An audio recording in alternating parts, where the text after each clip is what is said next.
Madame Ndella Savara, à ma gauche, du groupe d'études et de réflexion du Parti socialiste, et Madame Aminata Touré du mouvement pour le socialisme et l'unité ont accepté d'être les invités de ce deuxième mercredi politique.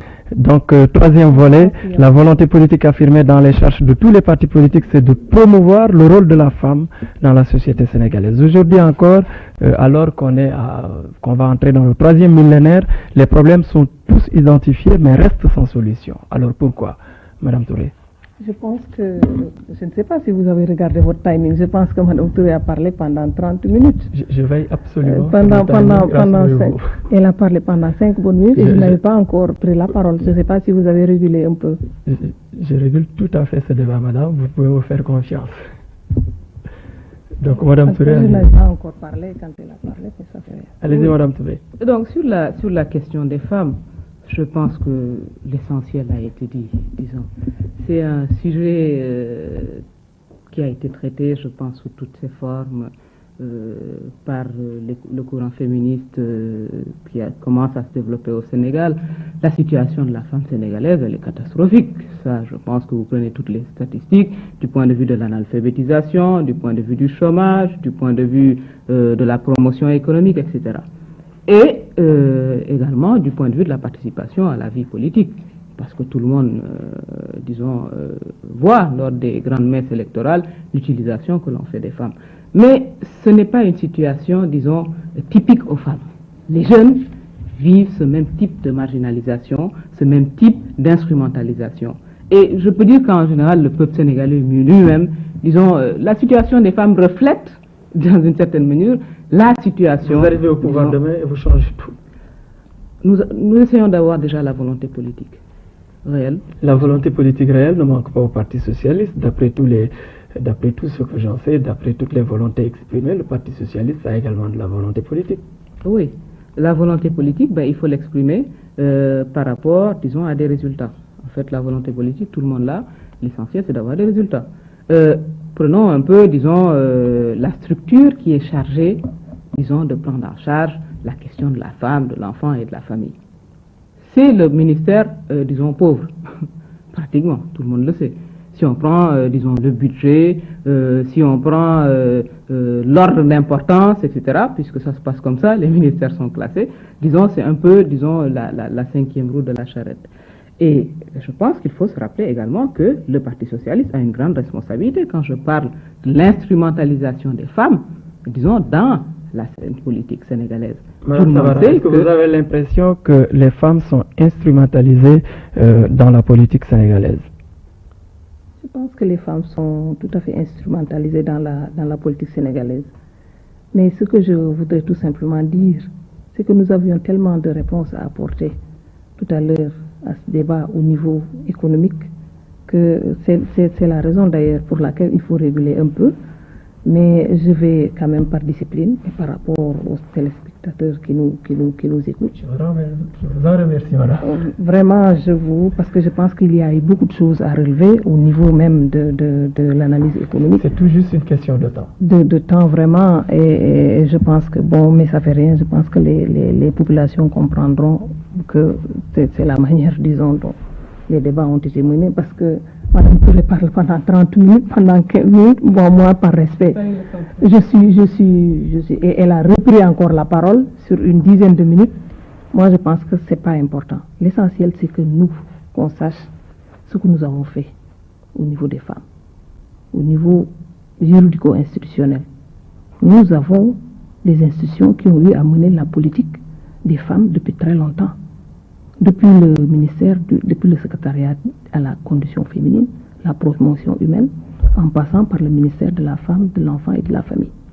Et il y a eu beaucoup d'ONG, et je pense que madame ne me démentira pas, parce que l'essentiel, c'est que aujourd'hui, que les populations qui nous écoutent, qu'ils ne restent pas sur leur faim. Et j'ai l'impression qu'après ce débat-là, malheureusement pour nous, ils resteront sur leur faim. D'autres représentants de vos partis non, parce que nous avons beaucoup de choses à dire. Nous avons beaucoup de choses à dire, parce qu'en ce qui concerne la femme, je pense que nous avons déjà non seulement les institutions, mais nous avons les ONG, nous avons la Fédération des associations féminines qui regroupe 169 associations. Nous avons les groupements de promotion féminine qui sont au nombre de près de 2000. Et vous savez chaque année ce que l'État fait en direction de ces groupements. Et l'esprit entrepreneurial, je pense que d'ailleurs c'est même vraiment ne pas leur accorder de crédibilité que de vouloir élaguer ce sujet-là comme ça. Moi, je pense que nous avons beaucoup fait. C'est vraiment dommage qu'on n'ait pas pu aborder la question politique parce que nous étions là en tant que, disons, militantes de parti. Et c'est essentiel. Je crois que toutes ces discussions, à travers, disons, les réactions parfois un peu hésitées de Mme Sabara, nous comprenons que le bilan du Parti socialiste est très lourd à tirer. C'est sûr qu'il faut beaucoup de temps pour trouver des explications, pour convaincre les Sénégalais que vous avez réussi, madame. Et ça, ce n'est pas monsieur qui dirige le débat, c'est le bilan de votre parti. Ceci étant dit, puisqu'on parle de force vive de la nation et, d'entrisme, etc.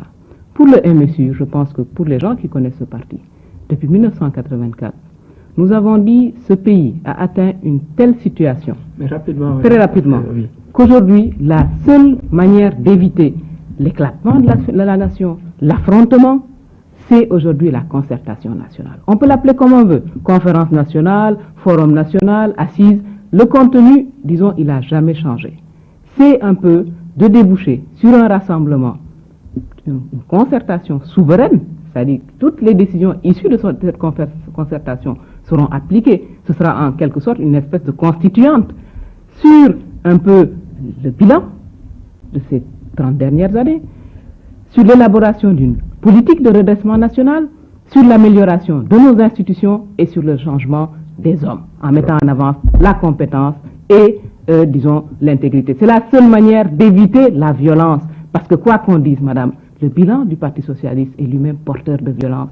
Et pour terminer un peu sur l'affaire Maître Sey, puisque c'est également un élément de la situation politique, je pense que la manière dont on a instruit le procès ne permet pas de lutter efficacement contre cette violence politique. Quand les hommes de main sont condamnés et que les commanditaires disparaissent dans la nature, je trouve que, madame, aujourd'hui, ce que nous devons aux Sénégalais, ce que le Parti socialiste doit aux Sénégalais, c'est plutôt des excuses et pas un énervement. Voilà, le dernier mot de ce mercredi politique à Mme Sabara. Je vous remercie. Je pense que pour ce qui est de l'entrisme ou comment vous l'appelez, moi, c'est un problème de sémantisme. Je pense que c'est tout simplement la dynamique consensuelle que nous voulons.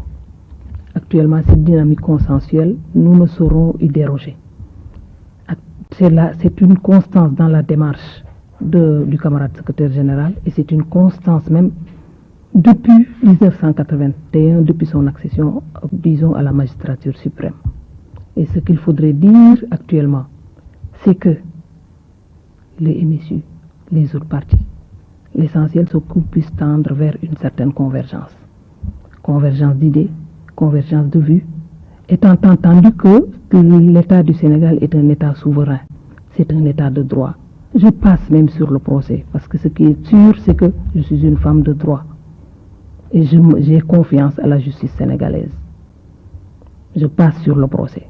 Mais ce qu'il faudrait tout simplement dire comme mot de la fin, c'est qu'en cette période de dévaluation, en cette période où vraiment nous vivons un siècle de turbulence, où toutes nos valeurs sont déstabilisées, je pense que ce qu'il faudrait faire, c'est qu'on essaie de nous ajuster.